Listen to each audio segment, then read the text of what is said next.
Hello friends, स्वागत है मेरे चैनल एमसीक्यू स्टडी आईक्यू पे। और आज की वीडियो में हम लोग फिर से करने वाले हैं क्लास 12 बिहार बोर्ड का इंपॉर्टेंट प्रीवियस ईयर्स क्वेश्चन। देखो, आज जो क्वेश्चन लिए वो 2022 का है। ठीक है, 2022 का 20 इंपॉर्टेंट क्वेश्चंस लिए हैं और इसके पहले वाला जो वीडियो था उसमें 2021 का कुछ क्वेश्चन और 2022 का क्वेश्चन उसमें भी था।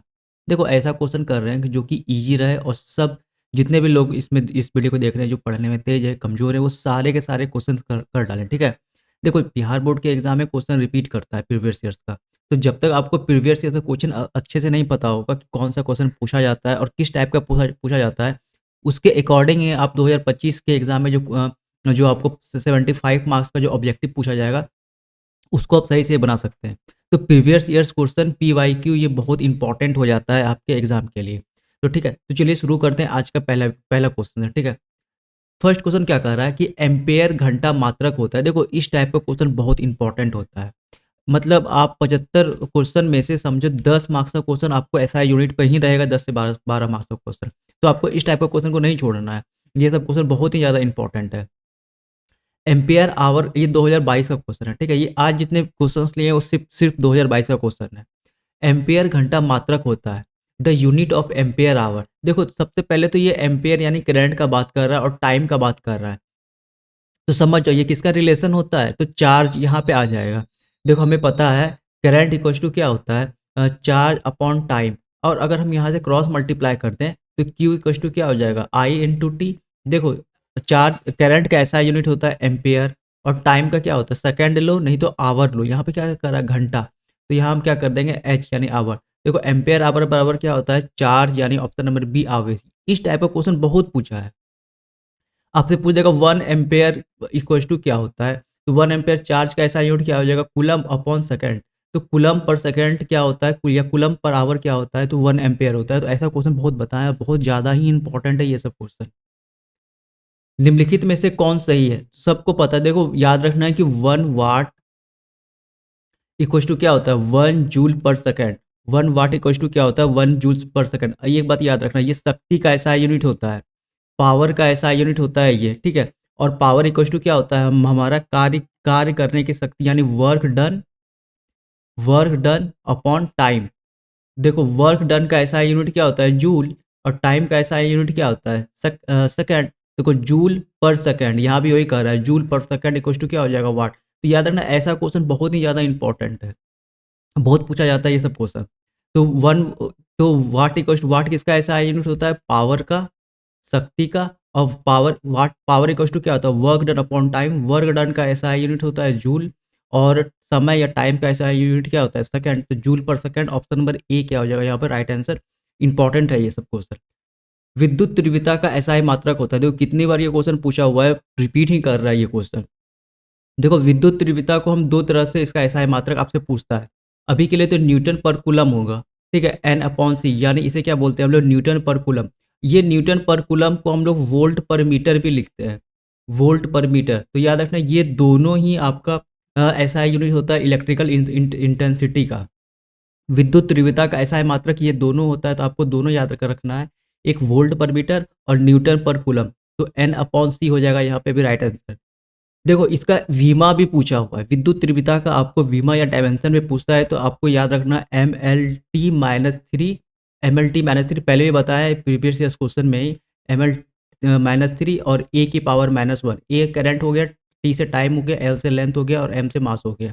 तो हो जाएगा MLT⁻3 A⁻1। ये क्वेश्चन पहले भी बताया है और अभी भी आपको अच्छे से इसका स्क्रीनशॉट लेना है या फिर आपको नोट डाउन कर लेना है। ये तो क्वेश्चन याद ही रखना है कि इसका ऐसा यूनिट क्या होता है, तो न्यूटन पर कूलम या वोल्ट पर मीटर। निम्नलिखित में से धारा घनत्व के लिए कौन सही है। देखो, करंट डेंसिटी के लिए कौन सा सही है, ये सब क्वेश्चन इंपॉर्टेंट है आपके एग्जाम के लिए। हम ऐसा ही क्वेश्चन लिए हैं कि जो हर लड़का को याद हो जाए, और क्वेश्चन रिपीट करता है ये सब क्वेश्चन। तो करंट डेंसिटी का फॉर्मूला पूछ रहा है, तो याद रखना है करंट डेंसिटी को हम लोग जे से डिनोट करते हैं। तो जे बराबर होता है current upon area, current upon area.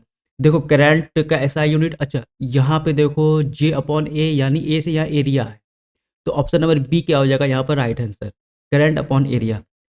इसका एसआई यूनिट भी याद रखना है, क्योंकि एसआई यूनिट भी इंपॉर्टेंट है। देखो करंट का एसआई यूनिट होता है एम्पियर, और एरिया को हम लोग मीटर स्क्वायर से इसका एसआई यूनिट होता है। तो एरिया पर एम्पियर पर मीटर स्क्वायर क्या हो जाएगा, आपका धारा घनत्व या करंट डेंसिटी का एसआई यूनिट हो जाएगा।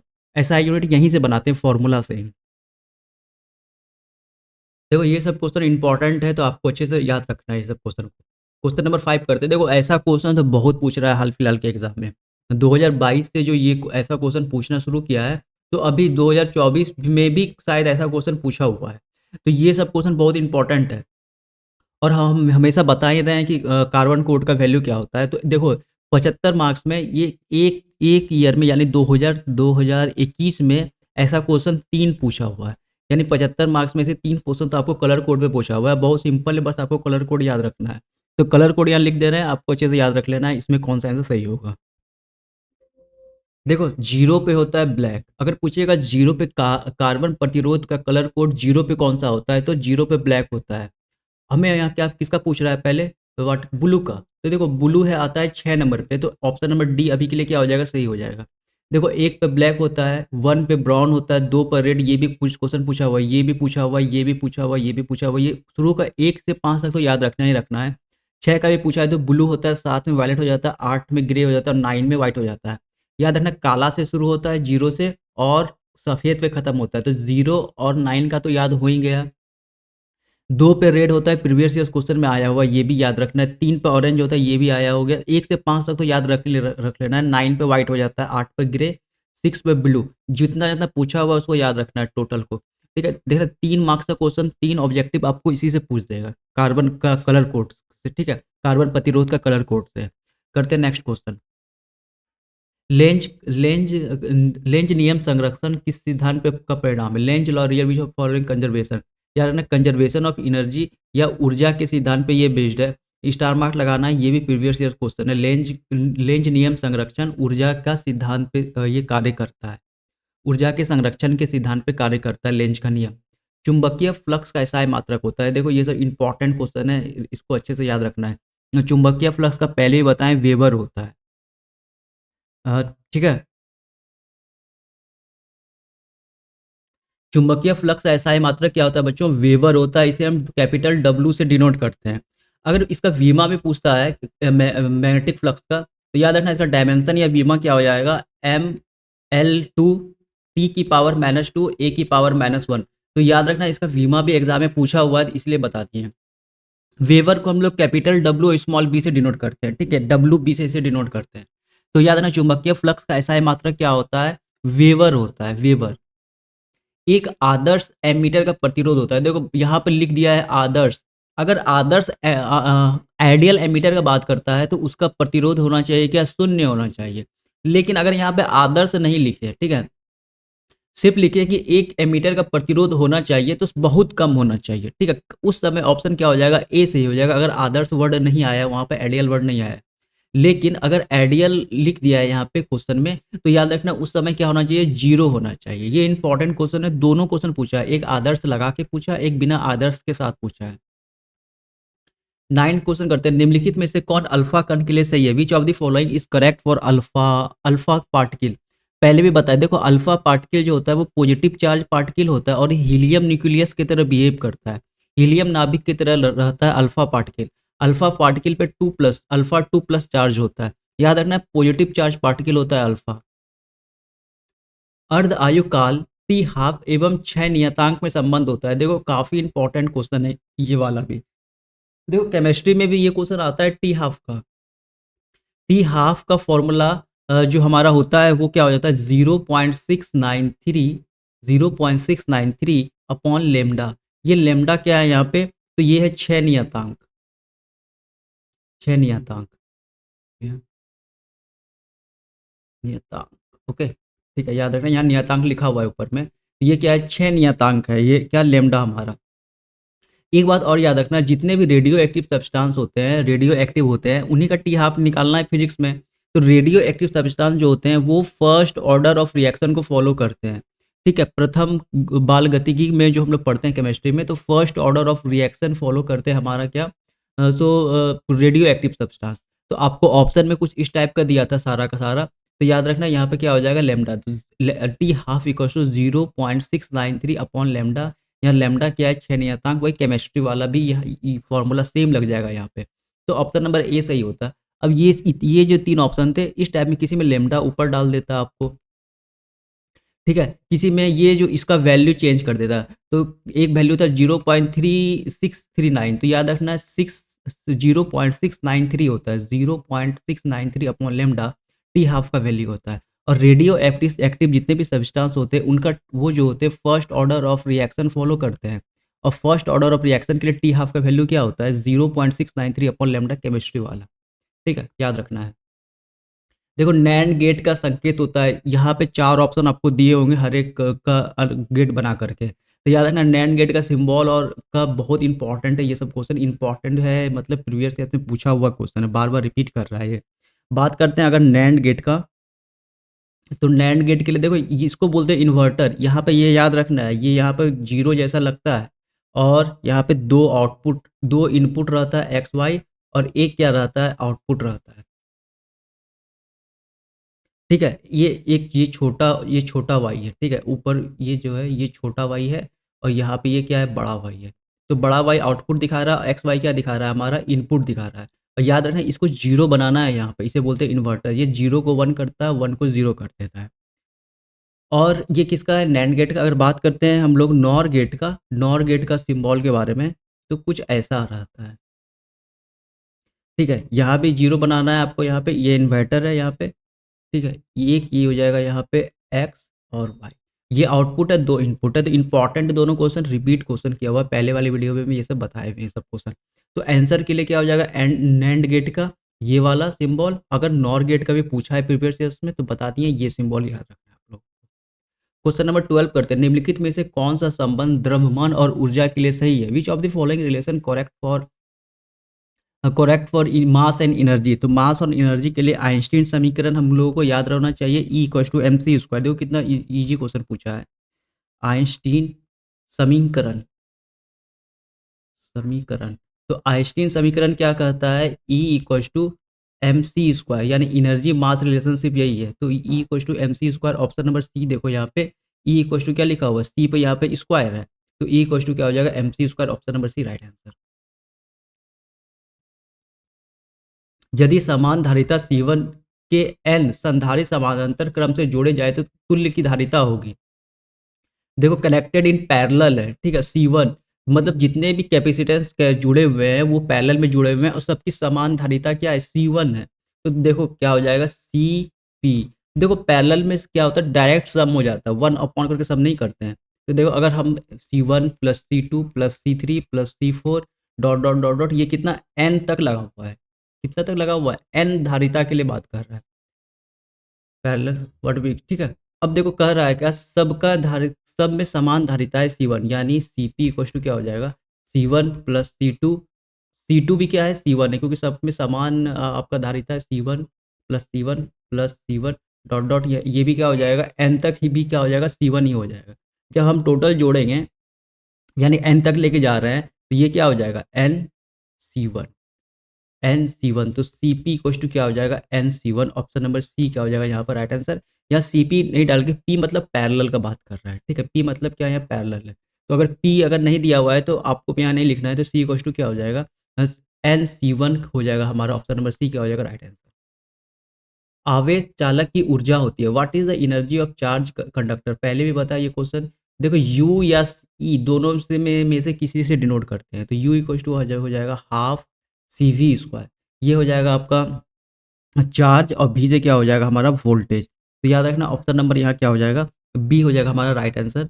कहीं कहीं पे यू से डिनोट किया है एनर्जी को, और कहीं ई से भी डिनोट किया है, तो हाफ CV स्क्वायर। किसी चालक की धारिता होती है, what is the capacitance of a conductor. The important question है ये भी, तो कैपेसिटेंस ऑफ ए कंडक्टर क्या हो जाएगा Q/V। यहाँ Q क्या है हमारा चार्ज है आवेश है, और V क्या है यहाँ पे पोटेंशियल है या वोल्टेज है, ठीक है। अब कैपेसिटेंस का ऐसा यूनिट क्या होता है फैराड होता है, ये भी बात आपको याद रखना है, क्या होता है फैराड। पिछले वाले वीडियो भी में ये पूछा था कि 1 फैराड क्या होता है, तो 1 फैराड होता है 1 फैराड हो जाएगा आपका देखो चार्ज का ऐसा यूनिट होता है कूलम, पोटेंशियल का होता है वोल्ट। तो 1 फैराड हो जाएगा 1 कूलम पर वोल्ट। ये प्रीवियस ईयर्स में पूछा हुआ है, याद रखना है। अभी के लिए आंसर क्या हो जाएगा, C equals to Q by V. तो क्यू बाई वी कहाँ लिखा हुआ है, ऑप्शन नंबर डी लिखा हुआ है, हमारा राइट आंसर हो जाएगा C equals to Q by V. Okay, करते हैं क्वेश्चन नंबर 16। वैद्युत द्विध्रुव का एसआई मात्रक होता है। What is the SI unit of electric dipole. देखो इलेक्ट्रिक डायपोल का फॉर्मूला क्या होता है, दो पी से डिनोट करते हैं इलेक्ट्रिक डायपोल को। Electric dipole equals to the charge into length, vector quantity होता है इलेक्ट्रिक डायपोल। देखो चार्ज का एसआई यूनिट क्या होता है, कूलम, और लेंथ का एसआई यूनिट क्या होता है, मीटर। तो कूलम मीटर हो जाता है इसका एसआई यूनिट। तो ऑप्शन नंबर बी क्या हो जाएगा यहाँ पर राइट आंसर। फॉर्मूला से ही ऐसा यूनिट निकालते हैं। चार्ज का ऐसा यूनिट कूलम, लेंथ का ऐसा यूनिट मीटर, तो coulomb metre, option number B क्या हो जाएगा राइट आंसर। और इलेक्ट्रिक डायपोल को हम लोग पी वेक्टर से दिखाते हैं क्योंकि वेक्टर क्वांटिटी होता है। 17 करते हैं, निम्नलिखित में से कौन इंद्रधनुष के निर्माण का कारण होता है। Which of the following is reason formation of rainbow. Rainbow जो होता है वर्ण विक्षेपण या डिस्पर्सन ऑफ लाइट के कारण होता है। याद रखना, इजी क्वेश्चन है बहुत, ये सब बहुत इजी क्वेश्चन है।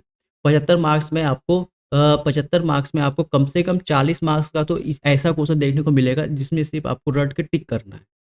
अब बनाना कितना है हम लोगों को, 35 का ही बनाना है। तो देखो कितना सिंपल सिंपल सा ये क्वेश्चन दिया हुआ है। रेटिना पर बनने वाला प्रतिबिंब होता है the image form on retina. याद रखना, वास्तविक और उल्टा होता है, रियल एंड इन्वर्टेड। तो ऑप्शन नंबर बी क्या हो जाएगा यहाँ पर राइट आंसर। आवेश का पृष्ठ घनत्व बराबर होता है the surface density of, the surface charge density पूछ रहा है। इंपॉर्टेंट क्वेश्चन है ये सब, फॉर्मूला बेस्ड क्वेश्चन है, डायरेक्ट फॉर्मूला आपसे पूछ रहा है। तो इसका आंसर क्या हो जाएगा, हमें पता है इलेक्ट्रिक चार्ज डेंसिटी को हम लोग सिग्मा से डिनोट करते हैं। ठीक है, सिग्मा बराबर हो जाएगा हमारा क्यू अपॉन ए। क्यू हो जाता है चार्ज और ए अपॉन क्या हो जाता है, एरिया हो जाता है। तो चार्ज अपॉन एरिया, तो चार्ज अपॉन एरिया हो जाएगा, ऑप्शन नंबर ए हमारा क्या हो जाएगा यहाँ पे राइट आंसर। अगर आपको इलेक्ट्रिक चार्ज डेंसिटी का या पृष्ठ घनत्व का, आवेश का पृष्ठ घनत्व का एसआई मात्रक पूछता, तो बहुत सिंपल है। देखो चार्ज का एसआई यूनिट होता है क्या, कूलम, और एरिया का एसआई यूनिट क्या होता है, मीटर स्क्वायर। तो कूलम मीटर स्क्वायर क्या हो जाता है इसका एसआई मात्रक। दोनों बात बता दे रहे हैं क्योंकि कहीं से भी क्वेश्चन पूछ सकता है एसआई मात्रक में। एसआई मात्रक में क्वेश्चन कहीं से भी पूछा जा सकता है। तो सरफेस चार्ज डेंसिटी का फॉर्मूला क्या होता है, Q sigma equal to Q upon A. निम्नलिखित में से लॉरेंज बल के लिए कौन सही है, which of the following is Lorentz force. तो लॉरेंज फोर्स का फॉर्मूला यहाँ लिखा हुआ था 4 ऑप्शन में, तो आपको फॉर्मूला याद रखना है लॉरेंज फोर्स का। तो फोर्स यानी एफ बराबर हो जाएगा Q into E vector plus V cross V vector. देखो इसी फॉर्म में आपको याद करना है, वी पहले आएगा बी बाद में आएगा, क्योंकि ये वो मल्टीप्लाई नहीं है, यहाँ पे वेक्टर मल्टीप्लाई है।